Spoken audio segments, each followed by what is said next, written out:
referee, but he's actually gone behind for a corner.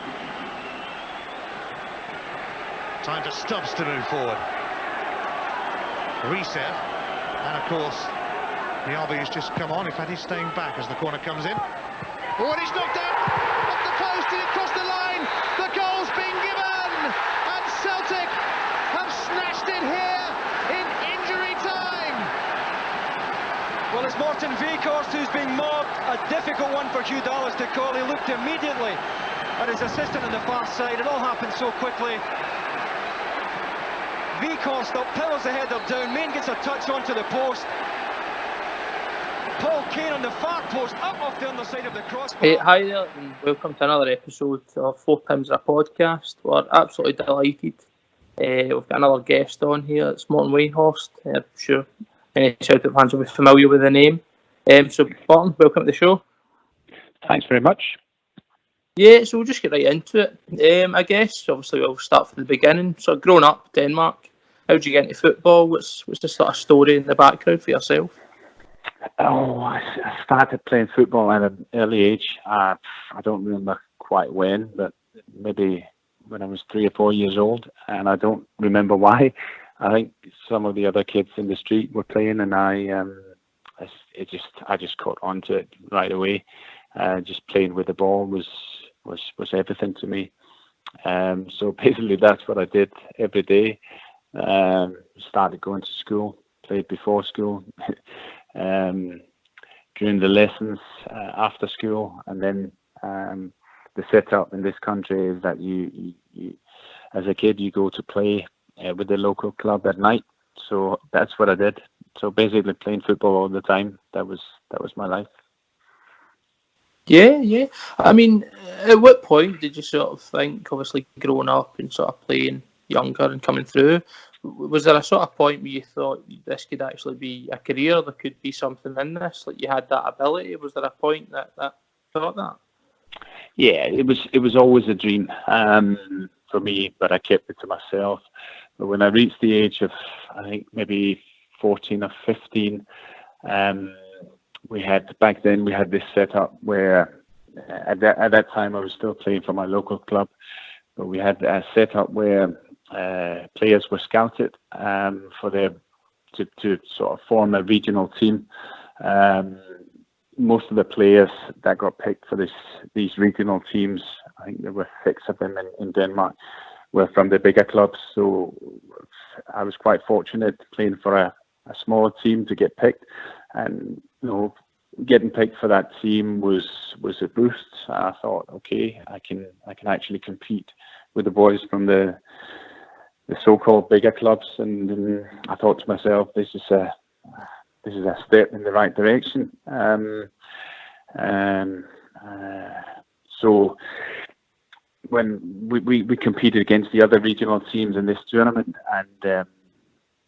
and one of the coaches from one of the bigger club teams came to. I actually sent one of my teammates to ask me if I wanted to play for them, and I accepted. So when I think this was when I was 15 or 16, I joined Lyngby, which was my first professional team. I started off playing in the under-19s for one season, and then I was promoted into the first team squad a year before the actual time. I was underage. Then I played in the reserve team for one season, and then after that, the season after, I was a member of the first team. And basically, this is the reason I ended up playing football in Scotland, because we won the league with the Lyngby in '92, and this was the first season where the Champions League was played as we know it. There weren't that many teams competing. I think 2 groups of 4 teams, I think, were actually qualified for Champions League, and so it was a different setup back then. But we played a qualifier against Glasgow Rangers, and we lost. But we played quite well, and I had 2 good games. First at Ibrox, and then at home in Parkin, and then Dundee got in touch, and that's how I ended up signing for Dundee late '92. Yeah, definitely. I mean, that was what I was going to go on to. So, obviously, coming to Dundee, what was your, I guess, your initial sort of thoughts about Scottish football? I mean, obviously, I know Celtic and Rangers were sort of big clubs and have been, and obviously done a bit better in Europe sort of throughout that period. But what was your thoughts about Scottish football and clubs like Dundee? Did you know much, or? I didn't know much. I tried to do a bit of research before coming. Obviously, the atmosphere when we played those Champions League qualifiers the atmosphere was just different to what I'd been used to in Danish football, and I liked it. I liked the passion of the fans, and then I tried to look a bit into the style of football. Obviously, I could see it was different, but it wasn't until I actually ended up playing in the Scottish League that I realised that it was completely different. So much more physical, a lot faster, a lot less time on the ball, and it took a bit of getting used to. I have to admit, but at the same time, looking back, it was the best decision of my career because it developed my game. I had to do things a lot quicker than what I had been used to. Technically, I was quite a good player in the Danish league, but to play in Scotland, I had to do things a lot quicker, and that just developed my technique and the way I played the game. I got a lot stronger as well. So basically, overall, it was a great move, especially when I look back. That first move to Dundee gave me the chance to play for Celtic, which was probably the highlight of my footballing career.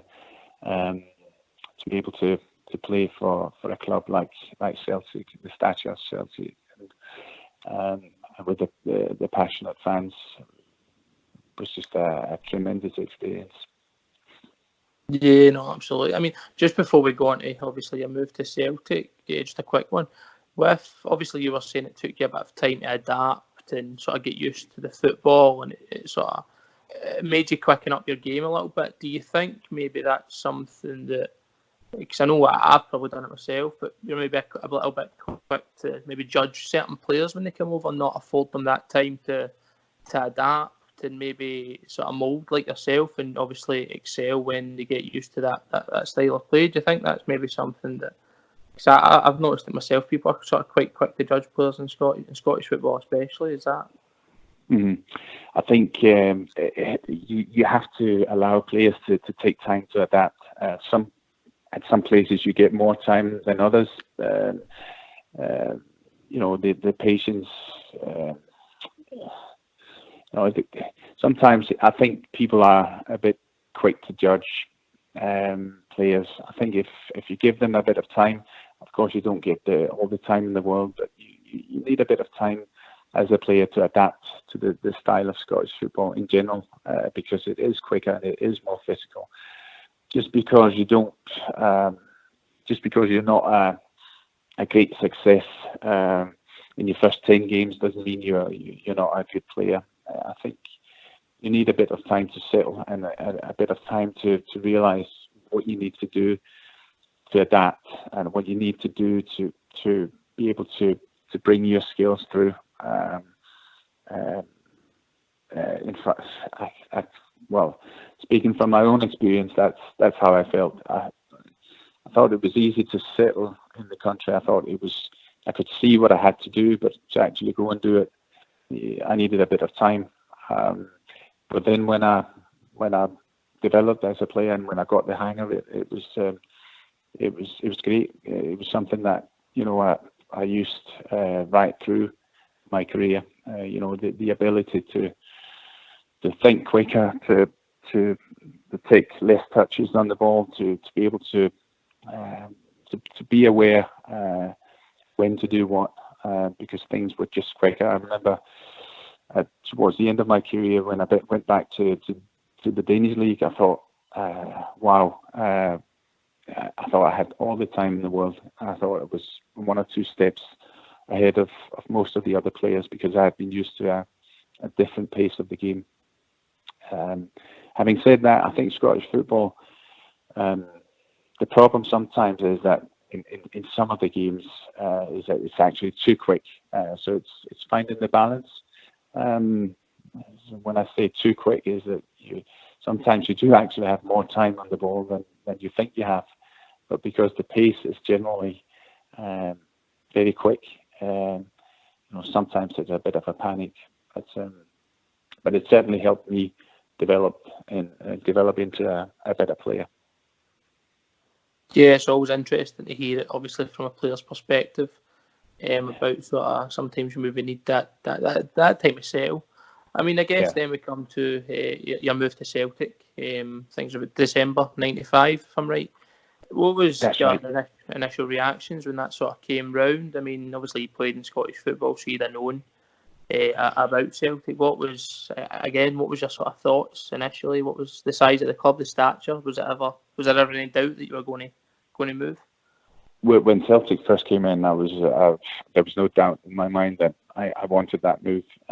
In fact, I was on the brink of going back to sign for a Danish team. It was back before the Bosman ruling, so I was signing. I think it was month to month, if not week to week, deals with Dundee because my contract was up in the summer, 1995. And I had made my debut for Denmark. So I decided that the time was right for a move. And just as I was about to go back to play for a Danish team, Celtic came in. Jim Duffy was the Dundee manager then, and he pulled me into his office to say that Celtic had come in for me.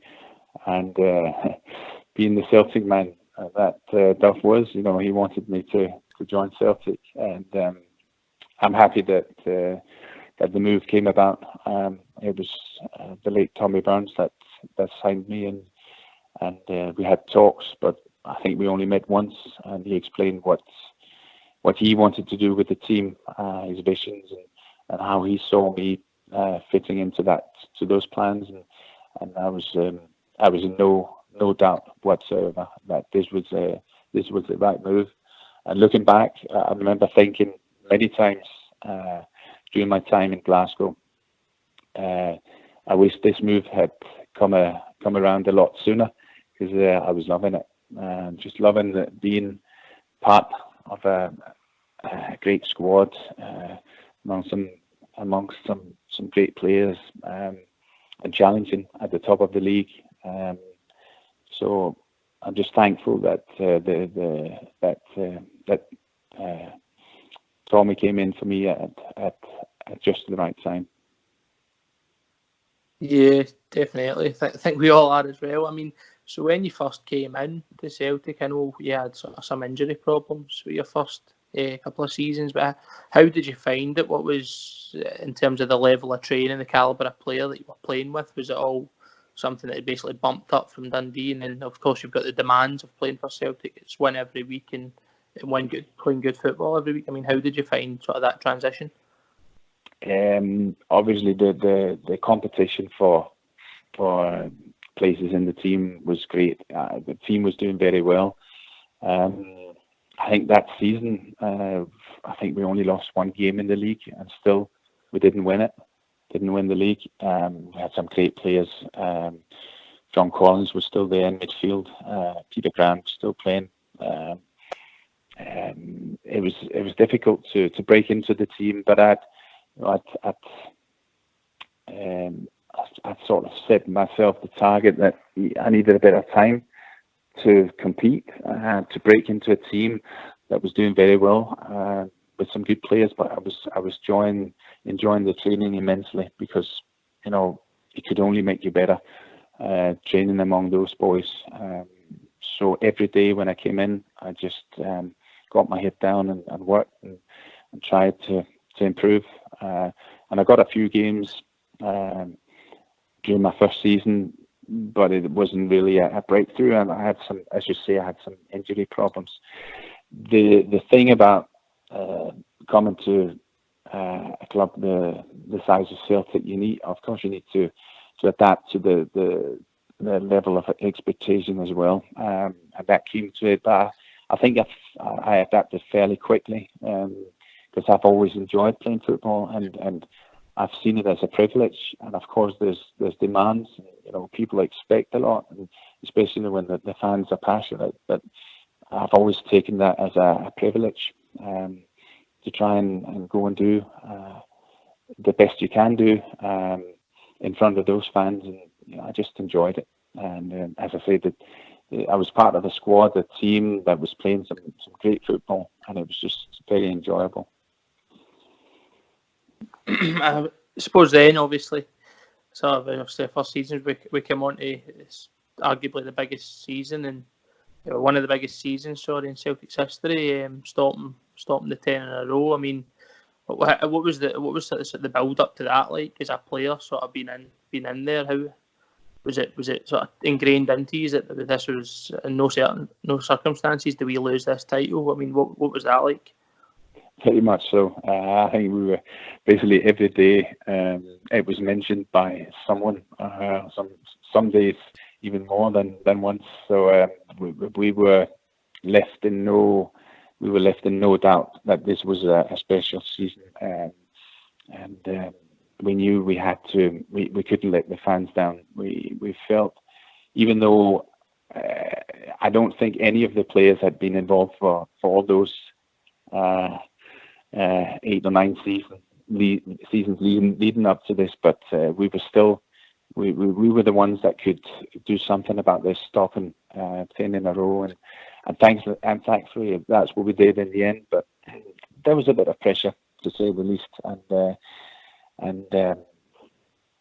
it only grew bigger through the season. Thankfully, we picked up momentum as the season went along, and we won that League Cup along the way, and we beat Rangers in the New Year's game as well. I remember in '98, we did quite well in the UEFA Cup against Liverpool. Unfortunately, we got knocked out, but we picked up, and we got better and better, and we had each other. I think that it was important that we had a squad that bonded very well.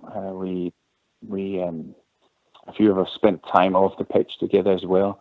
And that way we could sort of take the pressure off a bit. So when we went on to the park, we did everything for one another. We did everything as a team, and that helped,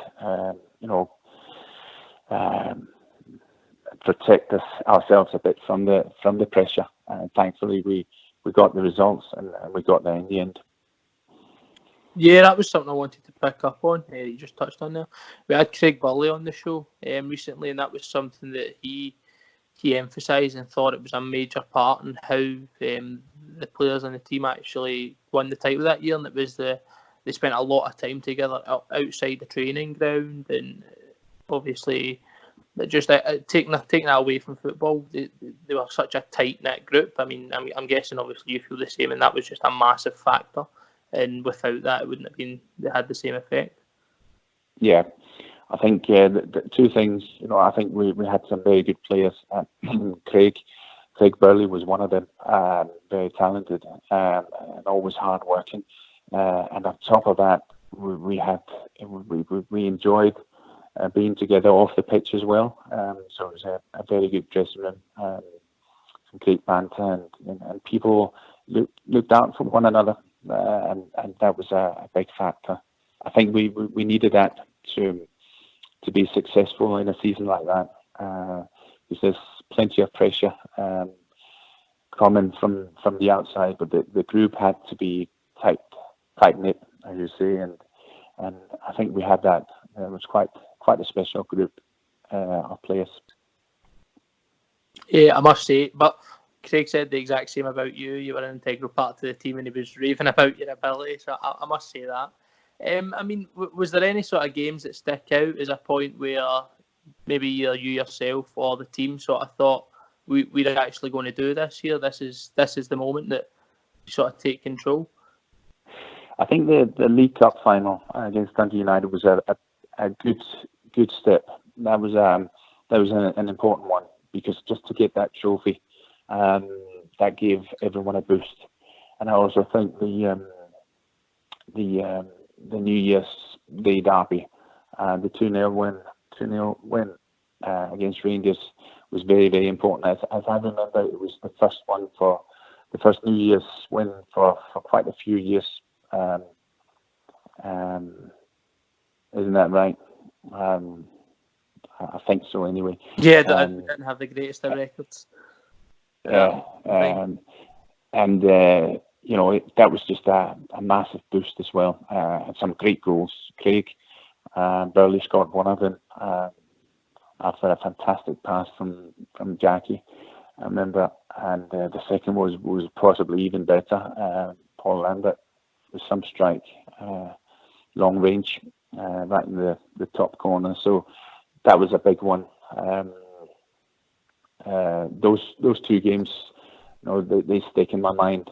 But also, even though Liverpool knocked us out of the UEFA Cup, we gave them a game. We gave them two good games, and it's actually one of those. I think the game at Celtic Park is possibly the game of my career where the one I remember with it's one of my great memories, because it was 2 each. It was a great game to watch. Unfortunately, we lost the late goal, but for the atmosphere, I've never experienced anything like it. The Liverpool fans singing along with the Celtic fans.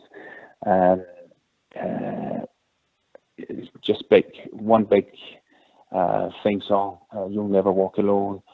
Before the game, at halftime, after the game, fantastic atmosphere. And unfortunately, we couldn't hold on to the 2-1 scoreline. But what a game! And I always say that to people when they ask about games, and just for the atmosphere, that was something special, and it'll always stay with me. So that was another one, not for the league campaign, but that was just another game that was a fantastic experience. And then coming towards the end of the season, of course, it got a bit nervy, and I remember we could have wrapped it up at Dunfermline in the second last season game of the season, and we missed that chance. We were winning 1-0, but lost a goal 10 minutes from the end or so. And I remember that week leading up to the last game of the season against St Johnstone must have been the longest week in my life. I mean, just dragging on. I remember we spoke about this after the Dunfermline game, and we thought, if only we could play the St Johnstone game tomorrow, but we'd do it. We knew we had to do it, and we had to get the result. We just wanted to play the game and get that win and celebrate. But it was a long week, I can tell you. I can imagine, absolutely. I guess the only other thing about sort of that season, was towards the end, I know there was a change in management. I mean, what was sort of your perspective and thoughts on that? We had sort of Billy on, he gave us his insights and saying that there was obviously a lot of players who sort of weren't happy, and things were positive. They wanted to see sort of where Wim could have taken the team. Obviously, just sort of got us back to winning the title, and then things were looking up. I mean, what was your sort of insights on that? Yeah, the same. I was disappointed. I thought it was a shame that we couldn't carry on, and if Wim had stayed with Murdo, he could have made maybe a couple of new signings to strengthen the team. It was a big anti-climax to win the league, win the double, and then a few of us went away to play in the World Cup. I think we had 7 or 8 players in the Scottish national team, and Mark Reaper and myself went away to play for Denmark in the '98 World Cup. And then, with the knowledge that when we had to return, it would be something else, and things would maybe things wouldn't be the what they were before we stopped 10 in a row, but at least it was a setback, having to change management team again, and you know, I'm the same as what Craig Burley was saying. A huge disappointment, and but that's football for you, and we have to be professional. Unfortunately, when we came back, we had quite a good World Cup with Denmark, and when we came back to start pre-season, after a short holiday, I got injured, cruciate ligament, and I couldn't even be part of that new team with Weghorst. It took me a bit of time to get back fit. Yeah, I was just going to touch on that next. I know sort of the seasons that came after the 97-98 seasons. I mean, I know, of course, you sort of struggled with injuries and then, of course, illness. I mean, what was your towards the end of your Celtic career? I mean, how was that for you? Was sort of gutted the way things ended in terms of obviously having to leave, or? It was possibly no. I think it was the most difficult decision of my footballing career. Having to leave, I was being offered a new deal to stay by Martin O'Neill, but I knew I was coming towards the end of my career. I was 31. I'd been ill.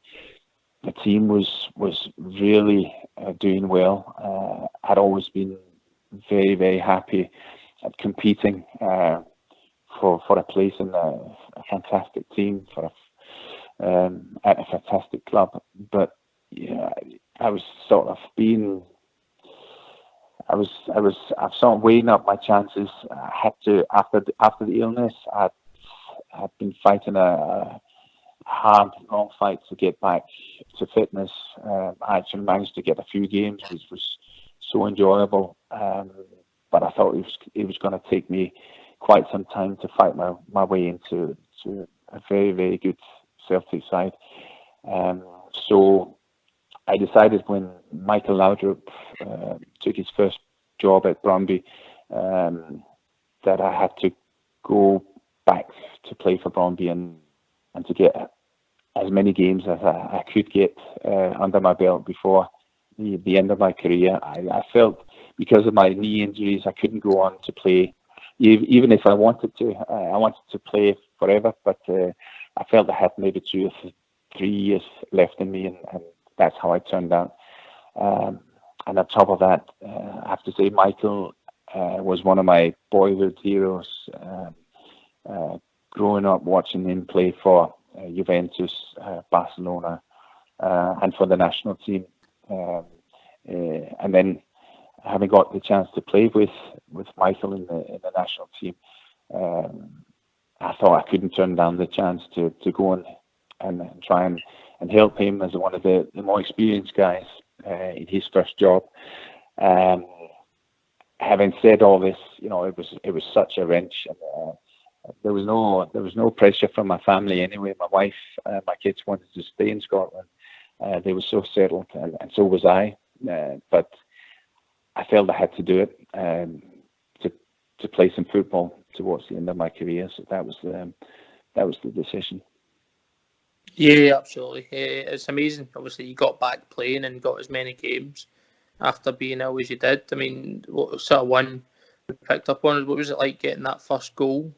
Sort of when you came back, I think it was against Alloa, if I'm not mistaken. Yeah, that's right, in the cup. Yeah. Oh, it was a fantastic feeling. It's hard to describe. It was such a hard fight back, but I had tremendous support all the way from the Celtic fans and from people in general. So it was just a fantastic feeling, being able to put that ball in the back of the net. It was sort of a kind of such a big relief. It was maybe a statement that I'm back, and it was kind of both a reward for myself, a huge step along the way, but also a big thank you to the Celtic support. And so all in all, it was just a fantastic feeling seeing that ball go to the back of the net. And it wasn't until afterwards that I sat down and relaxed and I thought about it, the long road back to the recovery and the fight back, and all the hours with the physio team, with Brian Scott, and all the staff and all the support of my teammates. Such a tremendous journey, and it was at that time that was a massive thing for me. Although I think we won the game by 6 or 7 if I'm not wrong. But that goal is one I'll always remember, for sure. Sorry, you go. Yeah. So, and then I managed to get a few more games. But as I said, I felt I had to leave, and I think in my own mind I had to try and justify it, because I didn't really want to leave, but in my mind it was justified because I managed to get back playing for Denmark as well, something that I really didn't think I was going to do again. They had a new manager, Morten Weighorst, so in my first season back at Brøndby, he picked me after 3 or 4 months, and it was quite a funny thing that my first game back for Denmark was against Scotland away at Hampton. So it's a strange thing, really. It was like coming back home, and quite emotional as well. So in my mind, that was just the perfect way to round off things, and to say thanks to all the Celtic fans as well, and to see friends as well in Glasgow. So perfect way. Yeah, absolutely. It must have been quite an emotional sort of ending to that chapter of your career for you. I mean, obviously when you went to Brøndby, and as you said, you knew that the end of your career was sort of on the horizon. I know obviously now you're in coaching. Was that something that was always on your mind? You wanted to move into that part of football and become a coach? Was that, or was it just something that came up? Nah, it wasn't always on my mind. But towards the end of my career, I thought I wanted to give it a shot, to try and stay in football, to use my experience. Because you've had a career in football doesn't mean that you can walk straight into management and coaching, because you need other things than what you can get as a footballer. Of course, it'll help you along the way, but you need other things as well. So I gave it a shot, and thankfully I've made a bit of a career in coaching and management as well. But it was only I think when I turned 30, I think I started having those kind of thoughts to myself. What does the future hold for me? And I decided to go for it. And then when I stopped playing, when I retired, I started doing my coaching badges with the Danish FA, and I was lucky enough to be offered a job with a Danish top league team, Nordsjælland, as the assistant. As I retired playing, so that was a great chance for me. Yeah, absolutely. I know you were sort of most recently with Aalborg in Denmark. I mean, is it still on the agenda to go right back into management? Is there anything on the horizon? Even a potential move to Scotland and manage a club? Is that what is the plan? Yeah, there was a bit of talk. I've already signed up. I'm going to be the assistant head coach with the Danish national team from 2020 next year, and I'm going to be the assistant to Kasper Hjulmand, who I used to work with at Nordsjælland, my first club. So I'm really looking forward to that. Hopefully Denmark will qualify for the Euros 2020, and then after that in August we'll take over. So that's going to be a great challenge. And until then, I'm doing a bit of TV work on Premier League, English Premier League, and for a Danish TV channel. So I'll be keeping tabs, keeping up to date, and I'll be watching a lot of football. So those are my plans for the next foreseeable future. Yeah, brilliant. I'm sure it will work out, and I'm sure we'll see Denmark at the next Euros, like you mentioned. I must say, obviously, that's sort of my part of the interview done. It's absolutely brilliant insight from yourself. Just like to sort of take it to the floor now. Got another couple of members, I'm sure they're chomping at the bit to ask you a couple of questions. No problem. It's a pleasure. Hi, Morten. Just a quick question. The two guests we've had in the show so far was Craig Burley, but we also had Erik Sviatchenko, a Danish international. I was just going to get your thoughts on how you see him as a player and what you think the future holds for him. Obviously, he's at Midtjylland at the moment, who are also in the middle of a tie with Rangers. What do you think of Sviatchenko as a player? I think he's certainly developed as a player after he's moved to Celtic. He's early on in the interview, I was talking about this thing when you have to adapt to a quicker style of football, quicker pace, a style of play where the physicality is much stronger. So he's definitely improved from his time in Scottish football and from playing for Celtic.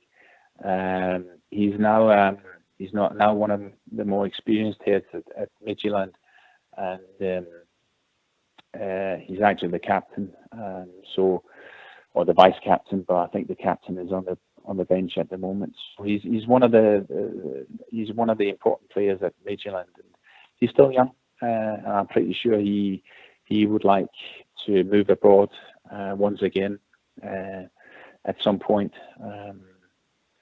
Physically strong player. I see him being a bit calmer on the ball than he was before he moved to Celtic. So all in all, I think the move's been good for him. I mean, his time at Celtic has been a great experience.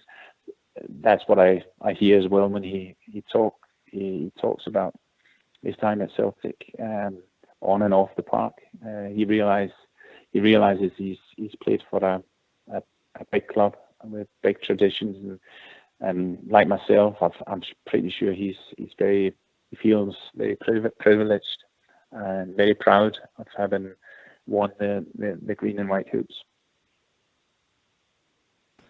Yeah, just another question. Obviously, as you know, Celtic are currently going for 9 in a row themselves. How was your feeling when the full-time whistle went and we'd won the league to stop 10 in a row? What was your initial feeling when we finally stopped to 10? Happiness, relief, and I couldn't stop watching the fans. Some were crying, some were just jumping around. Basically, everyone was just, I think, very, very delighted that we had stopped the 10 in a row, and we'd done it in style. I think we played some good football that season. We'd won the double, but I remember the scenes at the end of the St. Johnstone games. I don't think I ever experienced anything like it. As I said, it was so emotional. Grown-up men crying, the fans just, very, very happy that the team didn't let them down, and we could celebrate together. So it was a mix of joy and relief, I'd say. Yeah, I can imagine. I'm sure there was a lot of relief Celtic fans, and still are to this day, that we did stop Rangers doing 10 in a row. I'll pass you back to the other boys. Thanks again, Morten. Cheers. Thank you. Cheers. Morten, I was just wanting to ask, do you think there's a reason that Scandinavian players get such a strong affinity with Celtic and the Celtic supporters, even to the present day? You've had guys like Lustig from Sweden, Ajer from Norway, even Sviatchenko from Denmark. Like, do you think there's a reason for the success they have in Scotland? I think they're all good players. I think it's also there's a thing about going to Scotland as a Scandinavian. It's not that foreign to us. I think it's easy to settle down. The sense of humour, I think we adapt quickly to, and just basically, I think we feel very welcomed by the Scottish people. That's how I felt anyway. It's easy to get a settled life off the park, which is important if you want to show your best on the park. And again, I can only speak for myself, but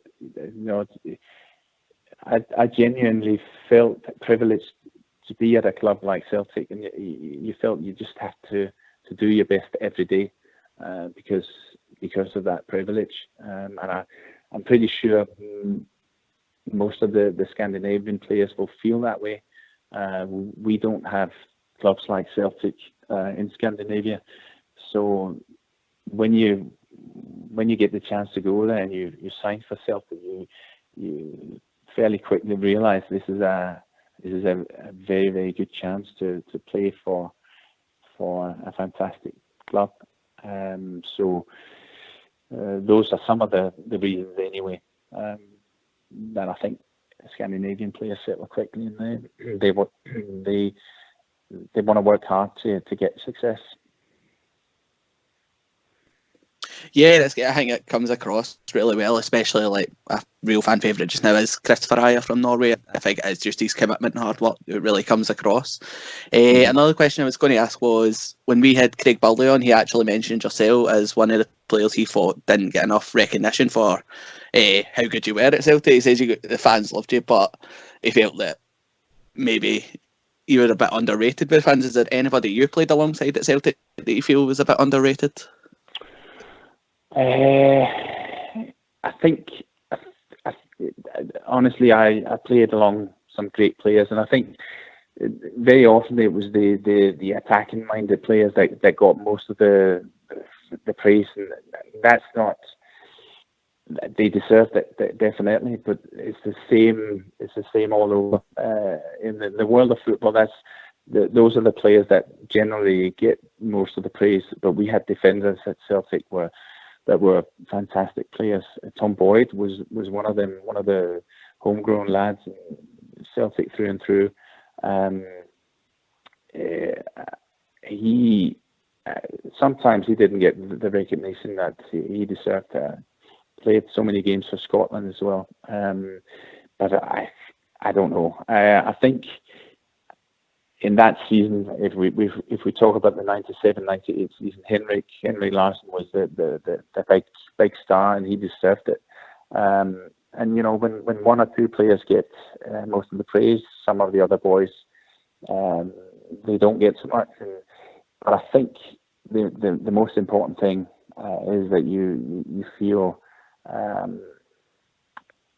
the support from your teammates and the fans. That's how I felt anyway. I never thought, why am I not getting more praise? I was just delighted to play, basically, and especially the games at Celtic Park with the massive support. Always enjoyed it, and I always felt I had the support of my teammates. And by the way, Craig was a good player as well. The butler, he was a bit underrated. When just bring Craig up, when you played with him, did you ever see him going into punditry? Was he always outspoken in the dressing room? He was very outspoken and always spoke his mind. So it's not a great surprise that he went down that road. But I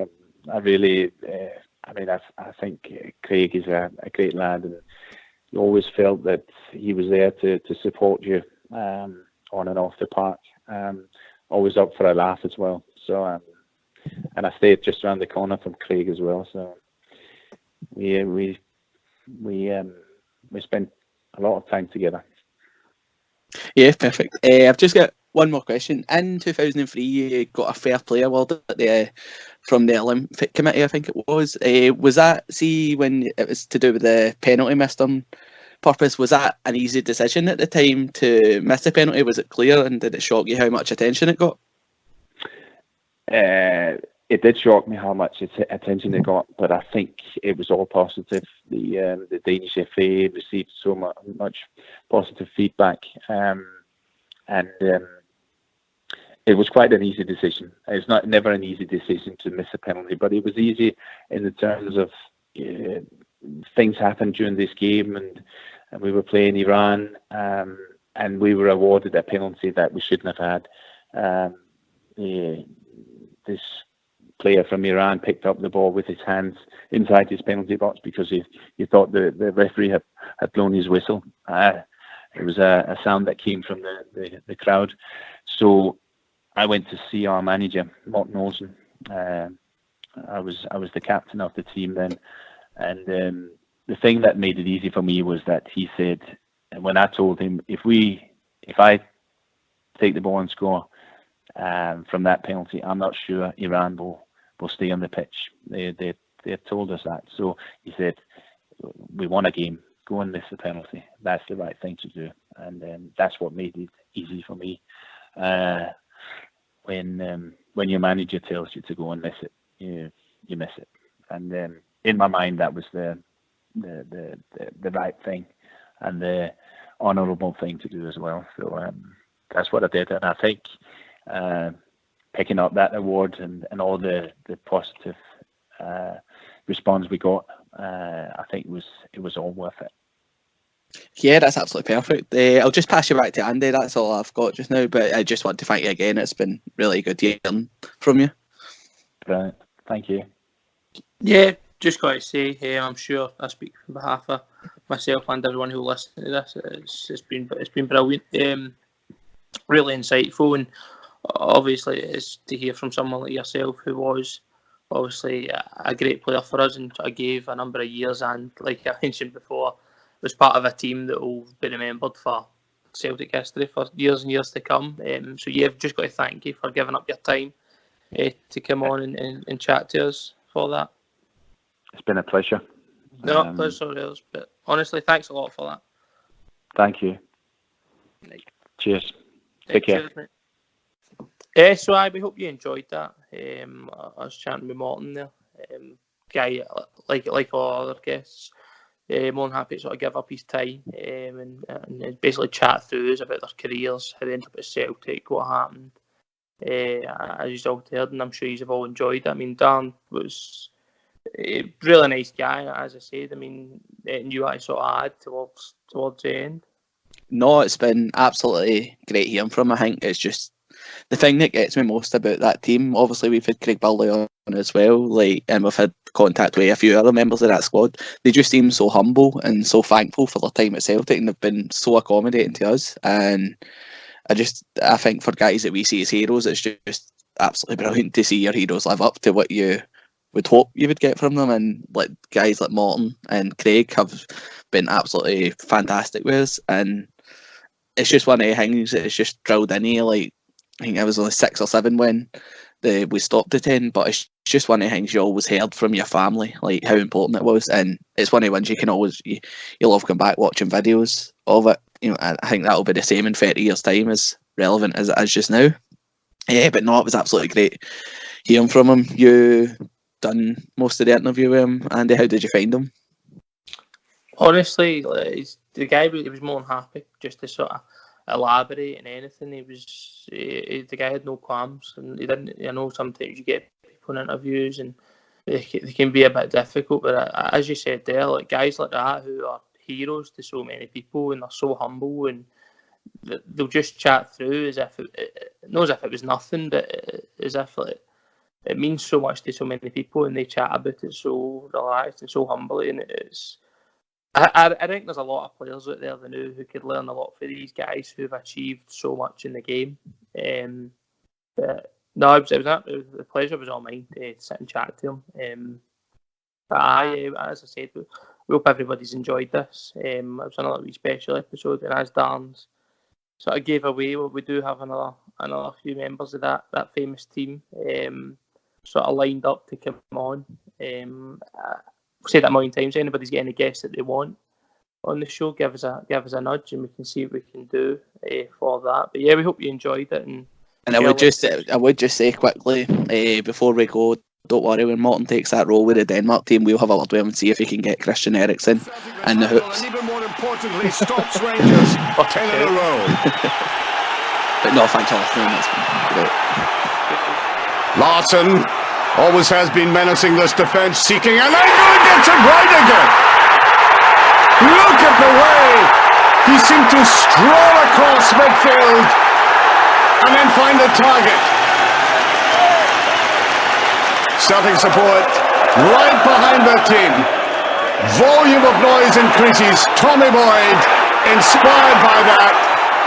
McNamara on the right-hand side. Here's Harold Bradford. Can he miss this one? No, he can't. A man who has missed so many chances gets it right that time. And there it is. The title is Celtic.